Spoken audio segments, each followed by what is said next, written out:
Llega un momento en que la fe deja de explicar el mundo y comienza a ser cuestionada por él. Este vídeo explora precisamente ese punto de quiebre cuando ideas antiguas, antes intocables, comienzan a ser desmanteladas por preguntas simples, pero devastadoras. A lo largo de la narrativa verá cómo diferentes pensadores, separados por siglos y culturas, llegaron a la misma conclusión. ¿Y por qué esto inquieta a tanta gente hoy en día? Durante miles de años, las fuerzas divinas se usaron para justificarlo todo. Tragedias naturales, sufrimiento humano, victorias, fracasos e incluso el orden social. Siempre que algo salía mal, la respuesta estaba a la vista. Era la voluntad de Dios. Este modelo ofrecía consuelo, pero también impedía cualquier investigación más profunda de la realidad. El punto de inflexión llega cuando algunos individuos se atreven a hacer algo aparentemente inocente, observar el mundo tal como es, no como debería ser según la fe. No se reunieron, no formaron un movimiento organizado, ni tenían la intención explícita de destruir las religiones. Sin embargo, sus ideas erosionaron silenciosamente e irreversiblemente los cimientos del pensamiento religioso. Estos pensadores abordaron el problema desde diferentes perspectivas. Algunos analizaron la moral, otros la naturaleza, otros la mente humana, pero todos encontraron fisuras en el mismo punto. La idea de un Dios todopoderoso no se sostiene frente a la lógica, la evidencia y la experiencia humana concreta. Y cuanto más se investiga, más se debilita esta idea. La propuesta es simple y directa. Ofrecer claridad donde antes solo había respuestas preconcebidas. No es necesario creer en nada nuevo. Basta con conseguir el razonamiento hasta el final. Y lo más inquietante es darse cuenta de que una vez tomado este camino, ciertas preguntas ya no pueden ignorarse. Mucho antes de la ciencia moderna, un pensador de la antigua Grecia formuló una pregunta tan directa que ha perdurado durante milenios sin perder su vigencia. Epicuro no necesitó telescopios ni laboratorios. Simplemente observó la contradicción central en la idea de Dios para exponerla con una claridad desconcertante. Si un Dios desea prevenir el mal, pero no puede, entonces no es todopoderoso. Si puede prevenirlo, pero no quiere, entonces no es bueno. Si puede y quiere, ¿por qué el sufrimiento está en todas partes? Y si no puede ni quiere, ¿por qué seguir llamándolo Dios? Esta secuencia lógica no ataca a la fe agresivamente, simplemente la presiona hasta que aparecen las inconsistencias.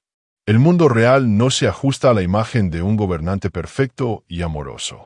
Enfermedades aleatorias, desastres naturales, violencia gratuita y sufrimiento sin propósito no encajan en ese modelo. Intentar justificarlo todo como un plan divino no resuelve el problema, solo lo aleja aún más. Lo más inquietante es que esta pregunta sigue sin tener una respuesta convincente hasta el día de hoy. Los teólogos intentan suavizarla, reformularla o desviarla, pero nunca la eliminan. Siempre que se observa la realidad con honestidad, la contradicción regresa. Y cuando una explicación deja de explicar, se vuelve prescindible. Epicuro demostró que, si una idea no nos ayuda a comprender el mundo, pierde su propósito. Este simple razonamiento abrió una brecha que otros filósofos ampliarían a lo largo de la historia, cada uno añadiendo nuevas capas de cuestionamiento. Si esta reflexión ya te ha hecho sentido, escribe la siguiente frase en los comentarios. Hacer preguntas no es un pecado. Esto ayuda a mantener vivo el debate y demuestra cuántas personas están dispuestas a pensar por sí mismas. Lejos de Grecia, otro pensador llegó a una conclusión similar sin siquiera confrontar directamente a los dioses. Lao Tzu describió el universo no como un reino gobernado por una entidad consciente, sino como un flujo continuo de causa y efecto. Para él, la realidad no necesitaba órdenes sobrenaturales para funcionar, simplemente funcionaba. Al observar la naturaleza, Lao Tse comprendió que todo sigue sus propios patrones. El río no necesita órdenes para fluir. Las estaciones no necesitan permiso para cambiar y la vida no requiere la supervisión divina para desarrollarse.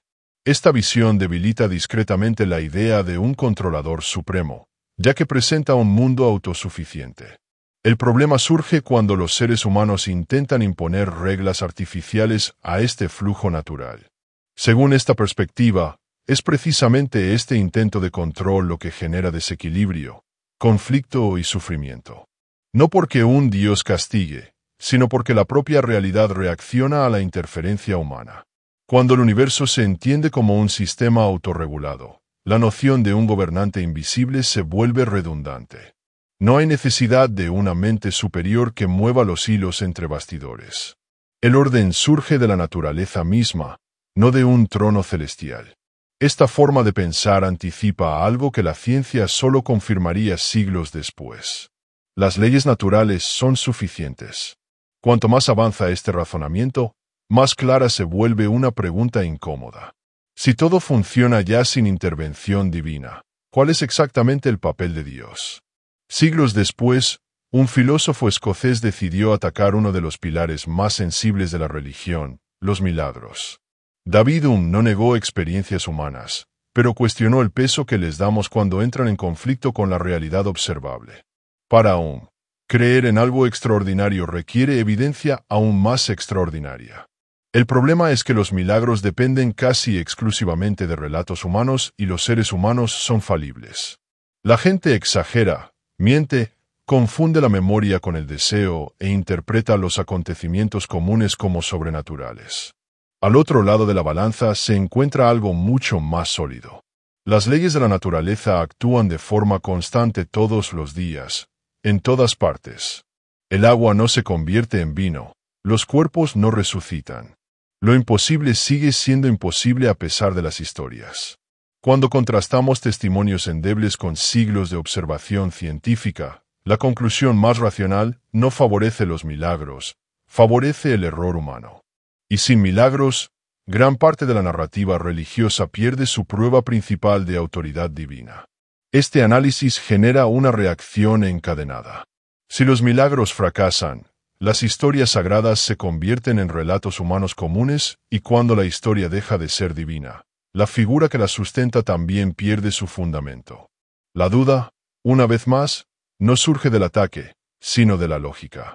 En cierto momento, el ataque a la idea de Dios no provino de una negación directa, sino de una constatación desconcertante. Quizá la mente humana sea simplemente incapaz de acceder a lo que las religiones afirman que existe. Immanuel Kant fue quien estableció este límite de forma clara e inevitable. Según él, todo lo que conocemos pasa por los sentidos y la estructura del cerebro humano. No percibimos el mundo tal como es, sino como logramos interpretarlo. Tiempo, espacio, causa y efecto son filtros mentales. Si esto es cierto, cualquier cosa que exista fuera de estas condiciones queda fuera de nuestro alcance cognitivo. Las religiones afirman que Dios está fuera del tiempo, del espacio y de la naturaleza. El problema es simple. Si algo está completamente fuera de la experiencia humana, no puede conocerse, comprobarse ni confirmarse. Hablar de ello deja de ser conocimiento y se convierte en especulación. Kant no destruyó la fe, sino que acabó vaciándola de sus pretensiones. Si Dios no puede ser conocido por la razón ni experimentado por los sentidos, entonces no hay una base sólida para afirmar su existencia.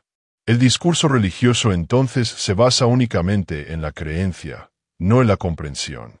Este argumento crea un vacío difícil de llenar. Cuando algo no se puede lograr, ni mediante la lógica ni mediante la experiencia, se vuelve irrelevante para explicar el mundo. Y cuando una explicación no explica nada, pierde su valor. Más adelante, la crítica abandona el ámbito de la lógica abstracta y se adentra en el de la psicología humana. Friedrich Nietzsche no se preguntó si Dios existe. Se preguntó qué le sucede a los seres humanos cuando creen en su existencia. Para Nietzsche, la idea de un poder superior absoluto ofrece consuelo, pero tiene un alto precio, la renuncia a la responsabilidad. Cuando alguien cree que su vida está guiada por la voluntad divina, deja de soportar el peso de sus propias decisiones. Decidir se convierte en obedecer. Observó que muchas religiones transforman el sufrimiento en virtud. El dolor se considera una prueba de fe, la sumisión, una moral elevada y la resignación, sabiduría. Esto no fortalece al individuo, sino que lo debilita, le enseña a aceptar lo que podría transformarse. En lugar de fomentar el crecimiento, la moral religiosa suele premiar la pasividad. Cuestionar se convierte en pecado. Desobedecer se convierte en culpa. Crear valores propios se convierte en una amenaza. De esta manera, la idea de Dios se convierte en un freno psicológico, no en una fuerza liberadora. Nietzsche concluyó que los seres humanos solo maduran cuando abandonan la tutela divina. Mientras una autoridad absoluta dicte el sentido de la vida, el individuo permanece infantilizado. Y esta constatación prepara el terreno para un conflicto aún mayor entre la fe, el poder y la sociedad. En cierto momento, la crítica de la religión desplazó su enfoque del individuo a la estructura social. Karl Marx no analizó a Dios como un misterio metafísico, sino como una herramienta práctica en sociedades desiguales. Para él, la religión no surge de la nada, sino del sufrimiento concreto. Cuando la vida es injusta, la promesa de un mayor significado actúa como un anestésico. El sufrimiento encuentra una explicación cómoda y el resentimiento es reemplazado por la esperanza de una recompensa futura. Este mecanismo no resuelve la causa del dolor, solo lo hace soportable. Marx comprendió que esta lógica beneficia a quienes ostentan el poder. Si la miseria se interpreta como voluntad divina, no hay razón para cuestionar las estructuras sociales injustas. Si la obediencia se considera una virtud espiritual, la resistencia se vuelve condenable. La religión, en este contexto, no necesita imponerse por la fuerza. Perdura porque ofrece consuelo. Pero este consuelo tiene un precio oculto, la parálisis. La gente deja de exigir un cambio real porque cree que todo se solucionará en otro plano. Al eliminar a Dios de esta ecuación, la responsabilidad recae en la sociedad humana. La injusticia deja de ser una prueba espiritual y se convierte en un problema concreto que afrontar. Y este cambio de perspectiva supone una profunda amenaza para cualquier sistema que dependa de la pasividad colectiva. La estructura religiosa también sufrió un duro golpe cuando la ciencia comenzó a explicar lo que antes se atribuía a la creación divina. Charles Darwin no atacó la fe, sino que demostró que la complejidad de la vida no requiere un creador consciente. La teoría de la evolución reveló que la vida se transforma lentamente mediante procesos naturales. Pequeñas variaciones, a lo largo de millones de años, moldean organismos cada vez más adaptados a su entorno. No hay intención ni plan, solo selección natural. Esto desmantela la idea de un diseño perfecto. El cuerpo humano, lejos de ser una obra impecable, está lleno de defectos, estructuras frágiles, limitaciones físicas y riesgos biológicos innecesarios. Estos defectos tienen sentido desde una perspectiva evolutiva, pero no desde la de un creador ideal. Antes de Darwin, Dios explicó el origen de la vida. Después de Darwin, la naturaleza comenzó a explicarse a sí misma. Cuanta más evidencia surgía, fósiles, genética, anatomía comparada, menos espacio había para la intervención divina. La ciencia no ha declarado la inexistencia de Dios, simplemente ha demostrado que no lo necesitamos. Y cuando una explicación se vuelve innecesaria, su autoridad comienza a desvanecerse silenciosamente. Con el avance del pensamiento moderno, la crítica a la idea de Dios comenzó a exigir algo simple, pero rara vez presentado. Evidencia. Bertrand Russell fue directo al afirmar que quien hace una afirmación extraordinaria tiene la responsabilidad de demostrarla. No les corresponde a otros refutar lo que nunca se ha demostrado. Cuando alguien afirma la existencia de algo invisible, no basta con exigir fe. La lógica exige demostración. Russell demostró que la religión invierte este principio al pedir a los escépticos que demuestren la inexistencia de Dios cuando la responsabilidad debería recaer sobre quienes afirman su existencia. Además, señaló inconsistencias internas en el concepto divino. Un ser que es simultáneamente todopoderoso, totalmente bueno y consciente de todo, entra en conflicto con la realidad del sufrimiento sin sentido. Estas características analizadas en conjunto no se sostienen. Si Dios puede prevenir el mal y no lo hace, su bondad es cuestionable. Si quiere prevenirlo, pero no puede, su poder es limitado. El intento de preservar todas estas cualidades simultáneamente genera una contradicción lógica insoluble. Russell no necesitaba negar a Dios, simplemente demostró que la definición tradicional se derrumba al ser sometida a la razón. Y cuando una idea depende de contradicciones para existir, deja de ser fiable como explicación del mundo. A medida que la lógica y la ciencia avanzaban, otro campo comenzó a ofrecer respuestas aún más desconcertantes: la psicología. Sigmund Freud observó que la imagen de Dios se asemeja a una figura paterna proyectada en la vida adulta. En la infancia, la supervivencia depende de la protección. Al final de esta etapa, muchos no aceptan la ausencia de seguridad absoluta. La idea de un ser vigilante, protector y punitivo surge como sustituto emocional de esta necesidad. Según Freud, el miedo a la muerte, al caos y a la soledad alimenta esta construcción psicológica. Dios no aparece como un descubrimiento externo, sino como una respuesta interna a la impotencia humana. Esto no hace que la creencia sea vergonzosa, sino simplemente humana. Jean-Paul Sartre fue aún más allá al afirmar que Dios funciona como un escape de la responsabilidad. Cuando alguien atribuye decisiones al plan divino, evita afrontar el peso de elegir por sí mismo. La libertad es aterradora y Dios ofrece alivio. Si este análisis te ha llamado la atención, muestra tu apoyo ahora mismo. Dale me gusta al vídeo, suscríbete y activa las notificaciones. Esto garantiza que más personas tengan acceso a este tipo de reflexión que desafía viejas certezas y amplía el pensamiento crítico. Al observar la historia con atención, surge un patrón difícil de ignorar. Los dioses siempre reflejan las sociedades que los crearon.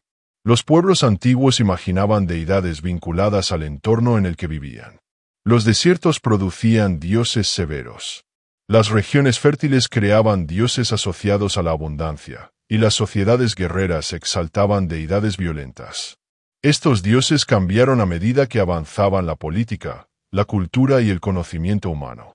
La moral atribuida a Dios se actualizó, las leyes divinas se reinterpretaron y los mandamientos que antes eran absolutos se volvieron relativos. Un ser eterno no debería evolucionar con el tiempo. Si Dios fuera una verdad objetiva, no dependería de la ubicación geográfica ni del contexto histórico. Pero la religión se comporta como cualquier otro producto cultural, se adapta para sobrevivir. Esto revela mucho más sobre los seres humanos que sobre el universo. La ciencia refuerza este punto al demostrar que siempre que se comprende un fenómeno, la explicación divina se desvanece. El clima, las enfermedades, el movimiento de los astros y el origen de la vida se consideraban antaño dominio de Dios. Hoy son campos del conocimiento humano. Este movimiento es constante. Dios no explica lo desconocido. Ocupa temporalmente el espacio de la ignorancia. A medida que el conocimiento avanza, esta ocupación se disipa. El patrón se repite tantas veces que resulta imposible ignorarlo. Al combinar todas estas ideas, surge una conclusión inevitable. El mundo funciona sin supervisión sobrenatural. La naturaleza sigue leyes. La vida evoluciona. Las sociedades se organizan y la mente humana crea significado. Todo ello sin necesidad de intervención divina. Esto no empobrece la existencia. Al contrario, eliminar a Dios de la ecuación le devuelve a la humanidad algo que antes le era negado: la responsabilidad. El sufrimiento deja de ser una prueba espiritual y se convierte en un verdadero problema por resolver. La moral deja de ser obediencia y se convierte en empatía. El sentido de la vida no reside en las promesas futuras, sino en las decisiones que tomamos aquí. La valentía reemplaza la espera de milagros y la acción reemplaza la resignación. Los filósofos que desafiaron a Dios no destruyeron valores, desmantelaron ilusiones. Demostraron que el significado, la justicia y el progreso no descienden del cielo. Son construidos por la mano del hombre, a través de errores, aciertos y aprendizaje constante. Cuando la razón ilumina viejas ideas, el miedo pierde su poder. Lo que queda es el mundo real, imperfecto, complejo, exigente y profundamente humano. Es en este mundo sin garantías sobrenaturales, donde comienza la verdadera madurez.